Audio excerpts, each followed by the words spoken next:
மலேசிய பிரம்மகுமார்கள் இயக்கத்தின் தீபாவளி நல்வாழ்த்துக்கள். தீபாவளிக்கென்று உங்களுக்காக பிரத்யேகமாக தயாரிக்கப்பட்ட தீபாவளி சிறப்பு நிகழ்ச்சிகள். தீபாவளியை முன்னிட்டு சிறப்பு தொடர் கதையில் ஒரு விதை. வாசலில் கோலமிட்டு புத்தாடை அணிந்து இனிப்பு பதார்த்தங்களை பரிமாறிக்கொண்டு சிறுவர்களின் நடனம்,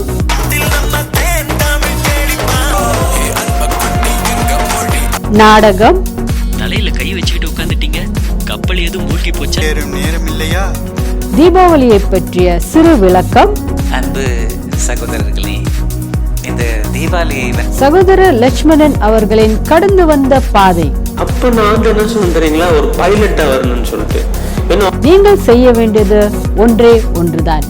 ARC சேனலுக்கு சென்று சப்ஸ்கிரைப் பட்டனை அழுத்தவும்.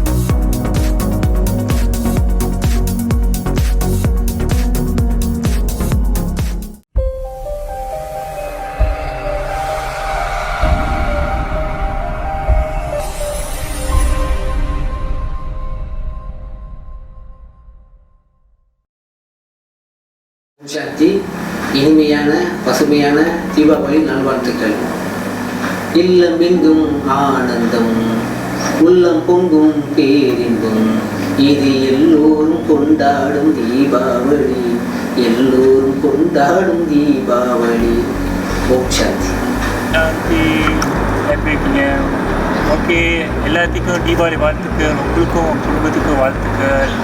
கண்டிப்பாக இந்த தீபாவளியில் வந்து நல்லா சந்தோஷமாக மகிழ்ச்சியாக கொண்டாடணும். ஸோ அதே போல் இந்த தீபாவளியில் வந்து இவங்க வந்து நம்ம புது உலகத்துக்கு போகிறோம். அதனால் தெய்வ கலைகள் கடைப்பிடிச்சிட்டு நம்ம ஒரு புது மனிதன் ஆகிட்டு புது உலகத்துக்கு நம்ம தயார் பண்ணணும். அதுதான் உண்மையான தீபாவளி. ஓம் சாந்தி. மீண்டும் சந்திப்போம். எல்லாருக்கும் தீபாவளி வாழ்த்துக்கள். ஓம் சாந்தி. எல்லோருக்கும் என்னுடைய இனிய தீபாவளி நல்வாழ்த்துக்கள். இந்த வருஷம் தீபாவளியை நம்ம எல்லோரும் ரொம்ப சந்தோஷமா, ரொம்ப குதூகலமா, அதே வேளையில மாமாவோட நினைவுகளையும் நம்ம கொண்டாடணும்னு நான் கேட்டேன்.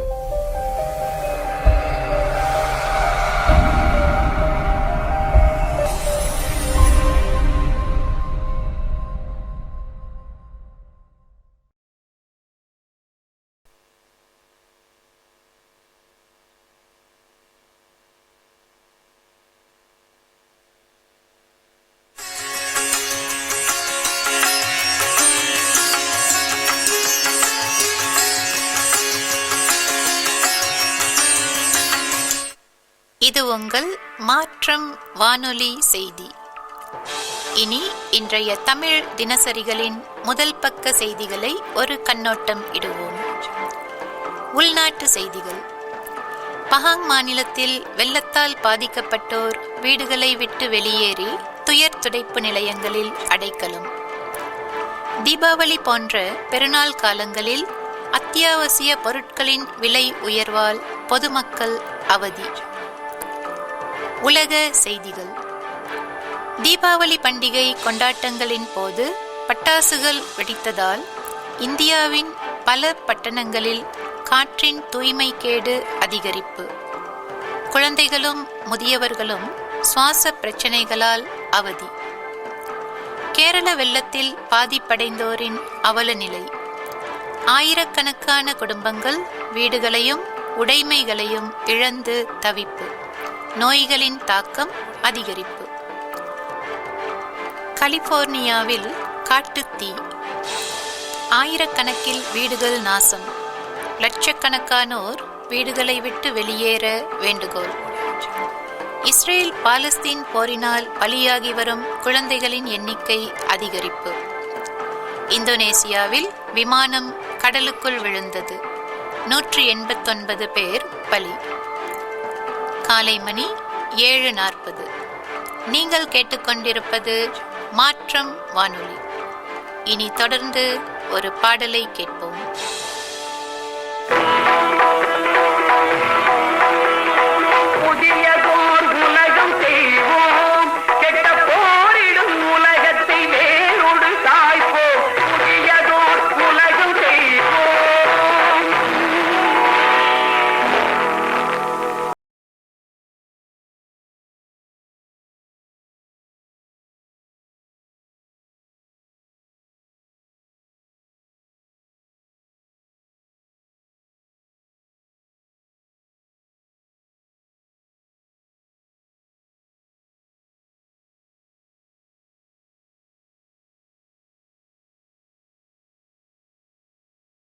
வச்சுக்கிட்டு உட்காந்துட்டீங்க.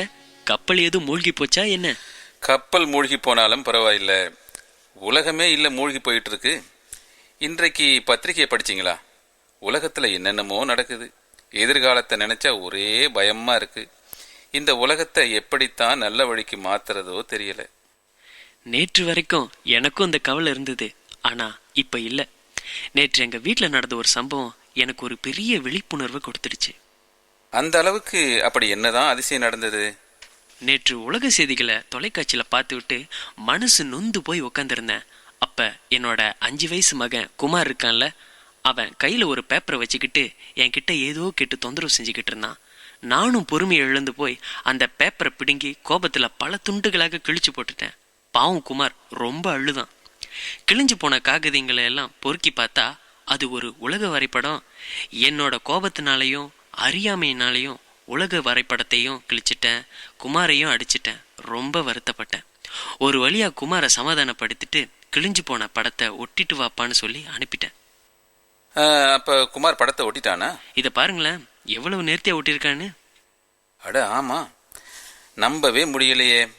பெரியவங்க நம்மால கூட இவ்வளவு சரியா ஒட்ட முடியாது போல இருக்க. குமாரால எப்படி முடிஞ்சது? இந்த பக்கம் பாருங்களேன், இந்த உலக வரைபடத்துக்கு பின்னால ஒரு மனிதரோட உருவப்படம் இருந்திருக்கு. உண்மையிலேயே இந்த மனிதரோட படத்தை தான் குமார் சரியா ஒட்டியிருக்கான். அடுத்த பக்கம் உலக வரைபடம் சரியாயிடுச்சு. அதோட அப்பா, நாம சரியாயிட்டா இந்த உலகம் கூட சரியாயிடும் இல்லையான்னு என் புத்தியில உரைக்கிற மாதிரி ஒரு கேள்வியும் கேட்டான். உண்மைதான், ஒவ்வொரு மனிதரும் சரியாயிட்டா இந்த உலகம் சரியாயிடும். மனிதன் சரியா ஆகணும்னா மனமாற்றம் அவசியமாச்சே. இந்த மனசுதான் எல்லாரையும் ஆட்டி படைக்குது. மனமாற்றத்துக்கு ஏதாவது வழி இருக்கா? இப்போ வானொலியில் நம்மை சுற்றி ஒளியேறும் நேரம் இல்லையா? வாங்க கேட்போம். நம்ம சுற்று வட்டாரத்துல என்ன நடக்குதுன்னு கொஞ்சம் தெரிஞ்சுக்குவோம்.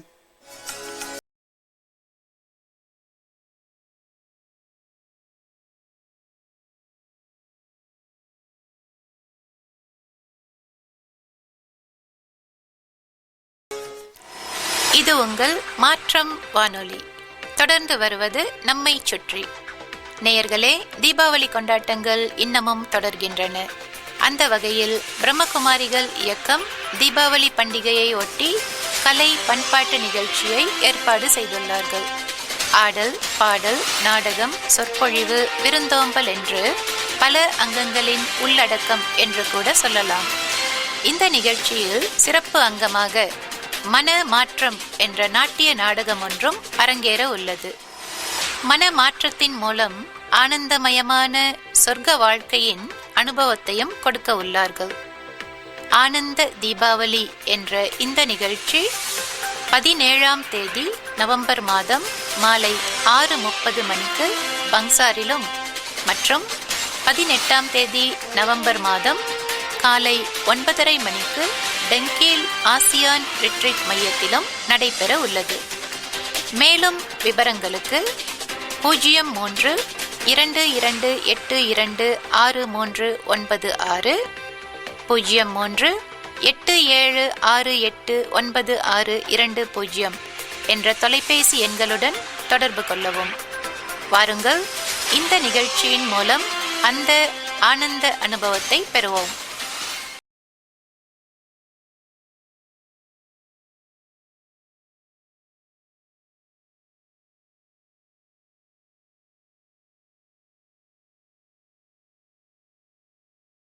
பார்த்தீங்களா, நாம் எதிர்பார்க்குற விஷயங்கள் எல்லாம் இந்த நிகழ்ச்சியில் இருக்கும் போல தோணுது. நான் கூட இவ்வளவு காலம் இந்த சொர்க்கம், தெய்வங்கள், தேவலோகம் எல்லாம் வெறும் கற்பனை தான் நினச்சிக்கிட்டு இருந்தேன். ஆனால் இந்த நிகழ்ச்சிக்கு போனால் அந்த அனுபவங்கள் உண்மையாக கிடைக்கும்னு தோணுது. வாங்க, 2 பேரும் சேர்ந்தே போகலாம்.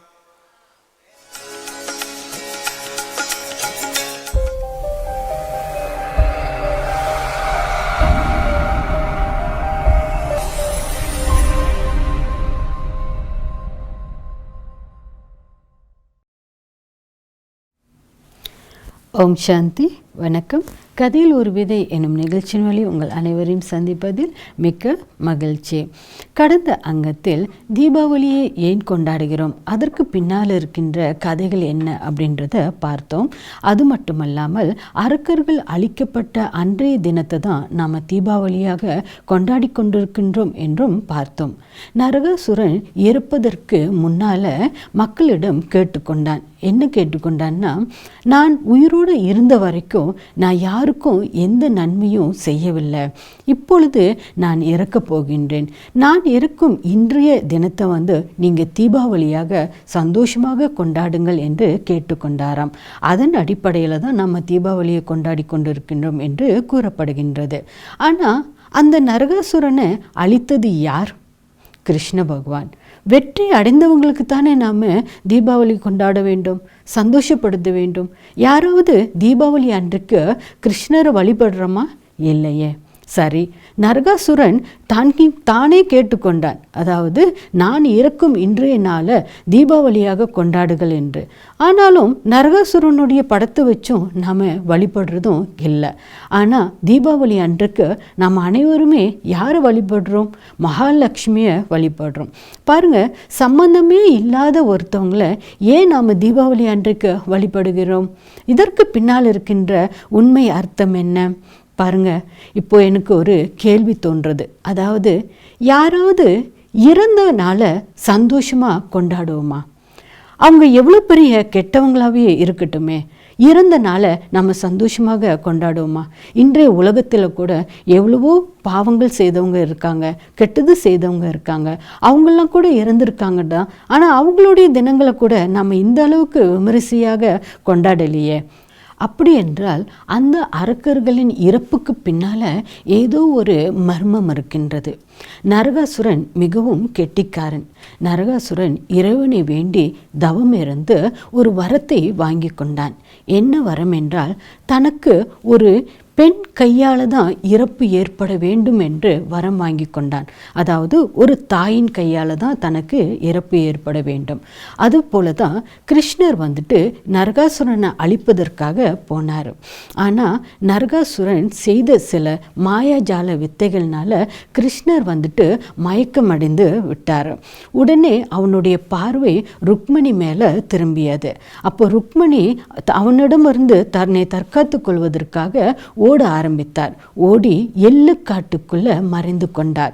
இவனும் விடுறதா இல்லை, அவங்கள துரத்தி கொண்டே போனான். அப்போ எள்ளுக்காட்டுக்குள்ள மறைந்திருந்து நரகாசுரனை தாக்கினார். அப்பொழுது நரகாசுரனை அழித்தது கிருஷ்ணர் அல்ல, ருக்மிணி என்ற உண்மை அந்த இடத்துல புலப்படுகிறது. அப்போ ருக்மிணியும் பாருங்க, நாம தீபாவளி அன்றைக்கு வழிபடலை, மகாலட்சுமியை தான் வழிபடுறோம். காரணம் என்னன்னா, மகாலட்சுமி என்பவர் ருக்மிணியினுடைய சம்பூர்ணமான ரூபம். இதனைத்தான் இந்த கதை நமக்கு உணர்த்துகிறது. அடுத்து பார்த்தீங்கன்னா, தீபாவளிக்கு முன்னர் பார்த்தீங்கன்னா தசேரா அப்படின்ற ஒரு பண்டிகை கொண்டாடுவாங்க. இந்த பண்டிகையில் பார்த்தீங்கன்னா அரக்கர்களுடைய கொடும்பாவிகளை செய்து எரிப்பாங்க. அதாவது ராவணனுடைய 10 தலைகள் கொண்ட கொடும்பாவியை செய்து 150 அடி உயரத்துக்கு செய்து உள்ள பட்டாசுகள்லாம் வைத்து வெடித்து ரொம்ப கோலாகலமாக கொண்டாடுவார்கள். அவன் மட்டுமல்ல, மற்ற நரகாசுரன், கும்பகர்ணன், இந்திரஜித் போன்ற அரக்கர்களுடைய கொடும்பாவிகளை செய்தும் அவங்க எரிப்பாங்க. ஸோ இப்படியாக அந்த பண்டிகை கொண்டாடுவாங்க. தஸ் என்றால் 10, ஹர என்றால் சம்ஹாரம். அப்போ அந்த 10 தலைகளை சம்ஹாரம் செய்யும் பண்டிகை தான் தசேரா. இதே பண்டிகையை தென்னாடுகளில் பார்த்தீங்கன்னாக்க விஜயதசமி அப்படின்னு கொண்டாடுவாங்க. அதாவது வெற்றி திருநாள். நீங்கள் பாருங்க, கதையில் சொல்கிறபடி அரக்கர்கள் அழிக்கப்பட்டார்கள். சரி, நரகாசுரனோ அல்லது ராவணனோ அழிக்கப்பட்டார்கள். அதோடு இந்த உலகத்தினுடைய தீமைகளும் அழிந்திருக்க வேண்டும் அல்லவா? ஆனால் அப்படி இல்லையே. தீமைகள் பெருகி கொண்டேதான் போகின்றன. ஒரு ராவணன் அன்றைக்கு அழிக்கப்பட்டான், ஆனால் இன்றைக்கு பல ராவணன்கள் உருவாகி இருக்கின்றார்கள். ஒரு நரகாசுரன் அன்று அழிக்கப்பட்டான், ஆனால் இன்றைக்கு பல நரகாசுரன்கள் உருவாகி கொண்டே இருக்கின்றார்கள். அப்படி என்றால் அந்த அரக்கர்கள் என்பது யார்? உண்மையில் அரக்கர்கள் அப்படின்ற ஒரு வர்க்கம் இருக்கின்றதா? இல்லைங்க. உலகத்தில் மனித வர்க்கம் ஒன்றுதான் இருக்கின்றது. தெய்வீக குணங்களை மனிதன் கிரகிக்கும் பொழுது மனிதன் தேவனாகிறான். அதே அசுர குணங்களை தனக்குள்ள கிரகிக்கும் பொழுது அதே மனிதன்தான் அசுரனாகின்றான். ஆக உண்மையில் நாம் அழிக்க வேண்டியது, எரிக்க வேண்டியது அந்த அரக்கர்களுடைய கொடும்பாவிகளை அல்லங்க, நமக்குள்ள இருக்கின்ற அசுர குணங்களையும் அரக்கத்தன்மைகளையும் அழித்தாலே போதுங்க. இந்த உலகத்தினுடைய அசுரத்தன்மைகள் அழிந்துவிடும். மீண்டும் அடுத்த அங்கத்தில் இந்த உலகத்தில் உள்ள அசுரத்தன்மைகளை எப்படி அழிப்பது என்பதை பற்றி பார்ப்போம். நன்றி, வணக்கம். ஓம் சாந்தி.